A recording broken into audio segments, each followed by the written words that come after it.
मुंबईर star allrounder Hardik Pandya अधिनायक भाव IPL 2024 season रो प्रदर्शन किछि खास नथिला, जहा पई आईपीएल 2025 नीलाम पूर्व हार्दिक पांड्या को बाहर करिछि मुंबई इंडियंस।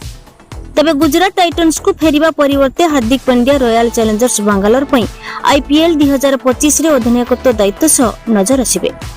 निज अधिनायकत्व रे हार्दिक पांड्या प्रथम सीजन रे गुजरात टाइटन्स को चैंपियन कराइबा सह द्वितीय सीजन रो फाइनल रे पहुंचाइथिले, जहा पई रॉयल चैलेंजर्स बेंगलोर हार्दिक पांड्या को शामिल करने को निष्पत्ति नहीं पारे बोली जना पड़िछि। जदि मुंबई इंडियंस आईपीएल 2025 पूर्व हार्दिक पांड्या को शामिल न करिवो, तबे रॉयल चैलेंजर्स बेंगलोर हार्दिक पांड्या को अधिनायक भाव में बाजी लगाइबो बोली चर्चा रहिछि। जदि आईपीएल क्रिकेट रे अधिनायक भाव में हार्दिक पांड्या प्रदर्शन को देखा जाए, तबे गत सीजन व्यतीत हार्दिक बहुत भल प्रदर्शन करि आछंती, जहा पई एबे माना जाउछि जे आईपीएल 2025 सीजन रे हार्दिक पांड्या मुंबई इंडियंस परिवर्ते अन्य कोनोसी फ्रांचाइज पई अधिनायक भूमिका ग्रहण करुथबा देखिबाकू मिलि पारे।